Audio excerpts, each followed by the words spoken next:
Hi all, welcome back to our channel Learn with Dhiravi.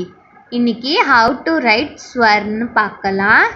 ஸ்வர்னா என்ன நம்ம முன்னாடியே பார்த்துருக்கோம். தமிழில் உயிரெழுத்துக்கள்னு சொல்லுவோம், இங்கிலீஷில் வவல்ஸ்னு சொல்லுவோம். ஓகேவா? அது ஸ்வர் எப்படி எழுதுறான்னு பார்க்கலாம். ஃபஸ்ட்டு வேர்ட் ஆ எப்படி எழுதுகிறோம்? ஃபஸ்ட்டு ஒரு 3 போட்டு ஒரு குட்டி ஹைஃபன் போட்டு அப்புறம் ஒரு 1 போட்டு மேலே டேஷ் போடுறோம். So that is a. Second a வந்து அதே மாதிரி தான். நம்ம போட்ட மாதிரியே அதுக்கு எக்ஸ்ட்ரா ஒரு துணைக்கால் மட்டும் ஆட் பண்ணிட்டோம்னா அது ஆ.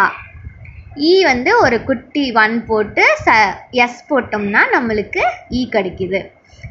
வந்து போட்ட மாதிரியே போட்டு மேலே ஒரு ஹூக்கு போட்டோம்னா நம்மளுக்கு கிடைக்கும். வந்து ஒரு 3 போட்டால் அது வந்து எப்படி போடுறோம்னா அந்த 3 போட்டு அந்த ஹூக்கு போட்டோம்னா கிடைக்கும். அடுத்தது ரூ வந்து கேவோட மிரர் இமேஜ் மாதிரி ஆப்போசிட்டில் போட்டு ஒரு குட்டி எஸ் போட்டோம்னா அது ரூ. அடுத்தது ஏ வந்து நம்ம தமிழில் ரா போடுறோம்ல அதே மாதிரி போட்டால் அது ஏ. ஐ வந்து எப்படி போடுறோம்னா அந்த ரா மாதிரி போட்டு மேலே ஒரு சுழிச்சு விட்டோம்னா அது ஐன்னு சொல்கிறோம். அடுத்தது ஓ வந்து நம்ம ஆ போட்டோமா, ஆ போட்டதுக்கு மேலே ஒரு கொம்பு போட்டோம்னா நம்மளுக்கு கிடைக்குது.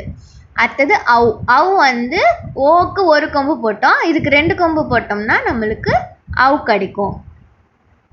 மாதிரி போட்டு 2 கொம்பு. அடுத்தது ஃபஸ்ட்டு நம்ம போட்ட ஆ போட்டு மேலே ஒரு புள்ளி வச்சா அது அம்மு. அப்புறம் அக வந்து ஆ போட்டு சைடில் 2 புள்ளி வச்சா அது அக. திருப்பி ஒரு குட்டி ரீகேப் பார்க்கலாம். ஸோ இதுதான் ஸ்வர். ஆ இ உ ரு ஏ ஐ ஓ ஔ அம் அஹ.